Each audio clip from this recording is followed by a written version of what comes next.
আমি আচলতে এতিয়ালৈকে অফিচিয়েলি ফলাফলটো ডিক্লেয়াৰ কৰা নাই যদিও আমি আপোনালোকৰ পৰাই আমি জানিব পাৰিলোঁ যে আমাৰ বিদ্যালয়ৰ শিক্ষাৰ্থী এগৰাকী তেওঁ দ্বিতীয় স্থান পাইছে ৰাজ্যখনৰ ভিতৰতে তেওঁ সপ্তৰ্ষ বৰদলৈ গতিকে আমি সঁচাকৈয়ে এইটো আমাৰ কাৰণে খুব উৎসাহজনক আমি উৎসাহ পাইছোঁ এই কথাটোৰ কাৰণে এনেই ধৰক যোৱা বছৰৰ পৰা হাইস্কুল শিক্ষান্তত স্থান ঘোষণা নকৰা সিদ্ধান্ত এটা লৈছে আৰু মাত্ৰ 3গৰাকী শিক্ষাৰ্থী শীৰ্ষ 3গৰাকী শিক্ষাৰ্থীত তেখেতসকলে নাম ঘোষণা কৰে আৰু এইবাৰ সেই শীৰ্ষ 3গৰাকীৰ ভিতৰত দ্বিতীয় স্থানত আমাৰ বিদ্যালয়ৰ শিক্ষাৰ্থী সপ্তৰ্ষ বৰদলৈ আহিছে। এইটো আমাৰ কাৰণে খুব গৌৰৱৰ কথা আৰু আমাৰ কাৰণে এইটো এটা উৎসাহজনক কথা।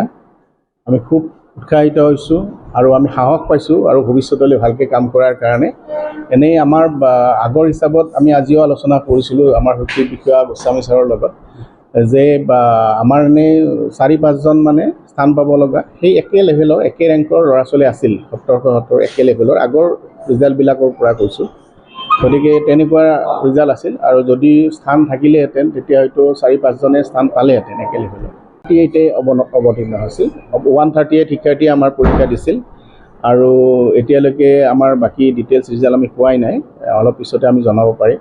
আৰু কিন্তু ছাৰে কিন্তু মোক আগৰ পৰা কৈ আহিছিল যে সপ্তৰ্ষই প্ৰথম হ'ব, আপুনি নিশ্চিন্ত থাকক, কাৰণ প্ৰত্যেক দিনাই পৰীক্ষা শেষ হোৱাৰ পিছত আমি গৈ শিক্ষাৰ্থীসকলক পৰীক্ষাৰ শেষত আমি তাত লগ কৰোঁ, কাৰ কেনেকুৱা পৰীক্ষা হৈছে খবৰ লওঁ।